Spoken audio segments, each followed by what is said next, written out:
ఏమంటే నిజంగా పెయిన్ కిల్లర్లు వేసుకున్న నొప్పి తగ్గలేని స్థితికి వెళ్ళిపోయింది అనమాట పరిస్థితి.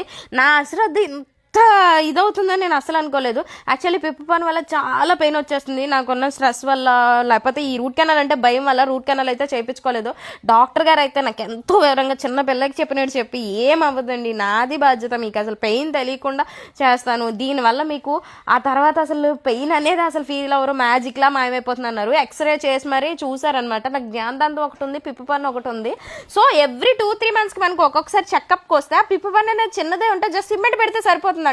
అది తెలియక మనం ఏంటంటే ఎప్పుడో పిప్పి పని పెద్దది అయిపోయే వరకు కూర్చుంటే ఇలా రూట్ కెనాల్ పరిస్థితికి వచ్చేస్తుంది. అందుకే అంటారు ఈ డెంటల్ చెకప్స్ అనేవి కంపల్సరీ చాలా ముఖ్యమని. నాకు ఇప్పుడు అర్థమైందండి. రూట్ కెనాల్ చేయించుకున్న తర్వాత చాలా చాలా చాలా రిలీఫ్ అయిపోతారు. మ్యాజిక్ చేయించినట్టు ఆ నొప్పి అనేది మాయమైపోతుంది అనమాట. అండ్ డాక్టర్ గారు చాలా పేషెంట్స్ తోటి ఎంత బాగా ఈ ట్రీట్మెంట్ అనేది చేశారో చాలా పెయిన్ రిలీఫ్ అయిపోయింది అనమాట. ఈ హాస్పిటల్ ఎక్కడ నన్ను చాలా మంది అడుగుతారు. మన ఏలూరు ఆర్ఆర్పేట హ్యాపీ మొబైల్ పక్క సందులో ఇలా వెళ్తే లెఫ్ట్ సైడే ఉంటుందండి Balaji Santoshi dental and neuro psychiatric clinic అని చెప్పి. ఇప్పుడు డాక్టర్ గారు అయితే మనకి కన్సల్టేషన్ ఫీజు ఎప్పుడు తక్కువే తీసుకుంటారు, 200 మీకు తెలుసు కదా.